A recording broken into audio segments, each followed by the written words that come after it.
Hello everyone.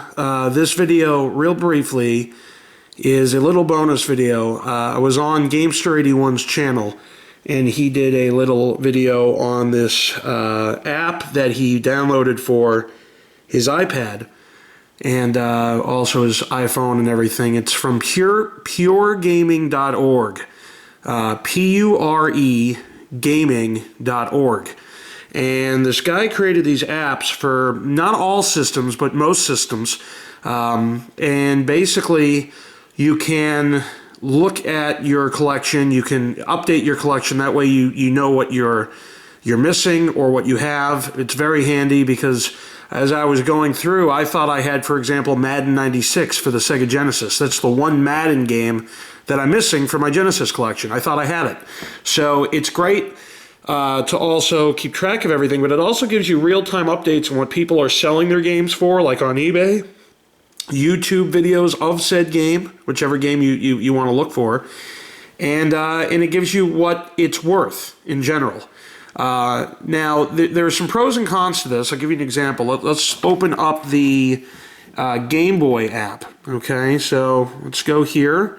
It says Game Boy Collector. We're going to load it up, and as you can see, here's, like, for example, Quest for Camelot. This is just a cart, so I only have the cart. Now, if I had it complete in box, I would click the manual button. Let me see if I can zoom in for you guys here. Hold on a minute. What is going on? Here we go. All right.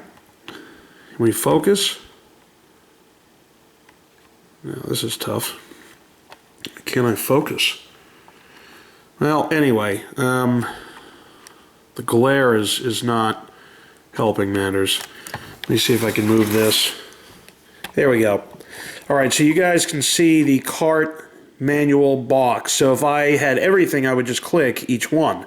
But since I only have the cart, I would click that. So anyway, we get out of there. And as you can see, on a rarity level, it's 1 out of 12. It's a very, very, very common game. The cart itself is worth about $4. The cart and the manual together is worth $5. And if you have a complete in box, it's worth about $7. And you can see here, other users are selling it. That's the average they're selling it for. So if I had this game complete, it'd be worth about $6. Which sounds about right. But then, let me give you guys an example. There are some games that I disagree with completely, not because of what I paid for them, just because of what I see other people pay for them. So let's go to collection, okay? And these are all the games I have, okay? Whether they're complete in box or whether they're just regular. But if I go down to the Sumo Fighter game, well, let's go to Ultima. Ultima Ruins of Virtue. So let's say we go here for Ultima 2. It says it's worth about $50, and the rarity is 7 out of 12. I'd go a little higher with the rarity. It's very, very hard to find. Now it actually isn't. But before it was very, very hard to find. I actually have 2 copies complete in box of this. It's worth about $50 complete. But look at the other data. Nobody else has it. Okay, let's go to Ultima 1. We'll click that up on there. Now, Ultima 1, the rarity is 9 out of 12, but it's worth less money. Ultima 1, I think, is easier to find than Ultima 2. Okay, other people, by the way, are selling theirs for $93 complete. Look at that. But yet it's worth $38. Interesting. I don't understand how he figures all that out, but now let's go to the Sumo Fighter game that I spent $1,400 on, but listed for $2,000. Rarity level 8 out of 12. It's only worth $40 complete, but nobody else has one. So again, where does he get his numbers? So that's the con to this. The other con is if there's not a game that exists, like let's go out of here, and I'll show you guys the PS1 collector. We'll load that up. Okay, let's get out of there. Let's get out of searching for games. Come on. All right, so let's get out of here. Oh, I screwed that up. All right, so can I please stop searching for games here? I don't understand. Here we go. So let's go to collection, okay? And I'll go down, actually let's go to all games. I'll hit the N. Now this is interesting. If you go down, and I'll show you guys this in a moment. Okay, see this? You have NBA Live 97, which, by the way, I'm missing. I don't have it. Live 98, Live 99, Live 2000, 2001, and I'm missing 2002. See NBA Live 96? I had to enter that. I actually own NBA Live 96 for the PS1, but it didn't exist in this list. So I've also noticed, as far as a con goes, that it doesn't really have every single game released for a system, which I found a little bit disappointed. A little bit disappointing, I should say. But all in all, it's not a bad app. I mean, you go here, you can search for the games. 98% of them are in here. And then, you can click, like say, these are the games I'm missing for the PS1 that I thought I had. So this is my wanted list. Okay, so you would go down here, you'd click the wanted button, and see that, and then here's a list. So, for example, I'm missing Duke Nukem A Time to Kill. I'm missing Gauntlet Legends and Gran Turismo 2. I thought I had Gran Turismo 2. Some of these games, I have Ready to Rumble Boxing Round 2. I don't have the first one. I have High Heat Baseball 2000 and 2002. For some reason, I'm missing Sammy Sosa 2001. So as you can see, I'm not missing as many games as I thought. I'm missing a triple play baseball game. So it's a pretty cool app. It's like $2.99 or $3.99, depending on what system you're downloading it for. It's worth every penny.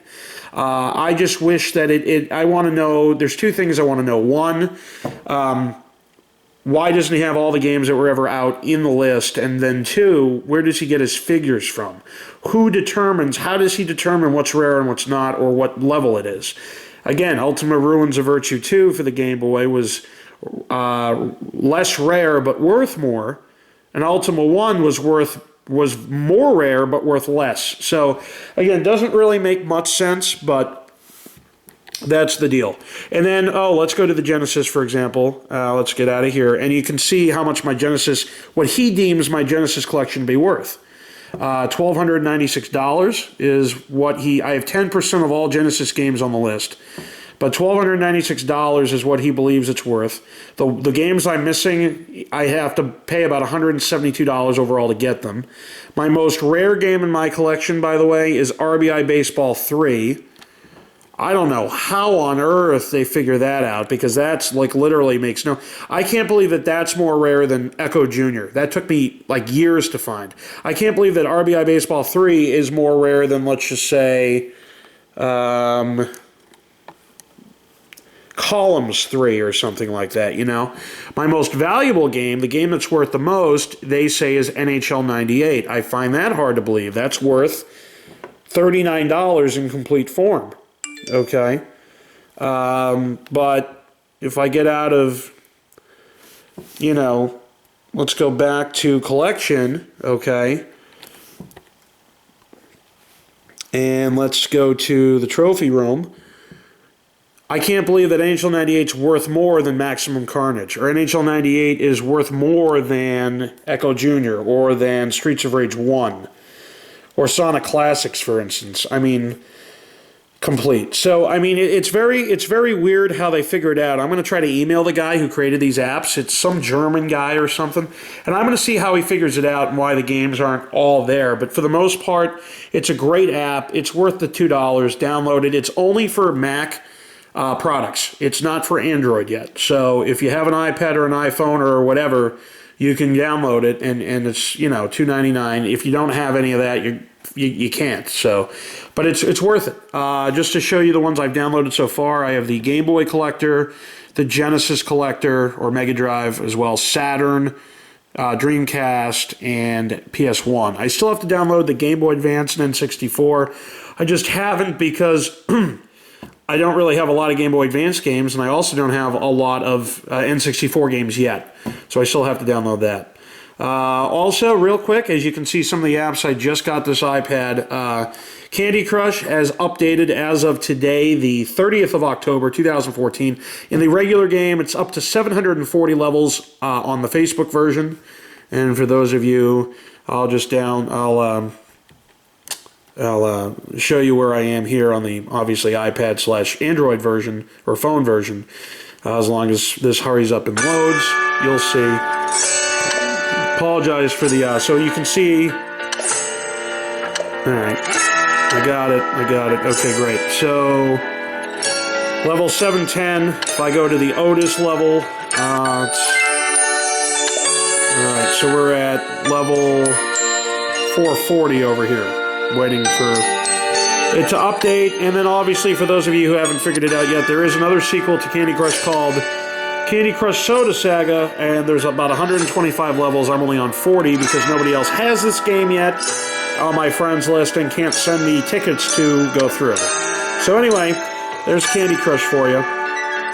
And Cookie Jam is also updated, and I downloaded this new Assassin's Creed game. It's been out for a million years. It's called Assassin's Creed Memories, and it's cool. It's almost like Assassin's Creed for the Facebook. I don't know if you guys remember that. I forget what it's called, but it's sort of like that. It's like what it should have been, but I forget what it was called on the Facebook version of the Assassin's Creed game. But this for the iOS.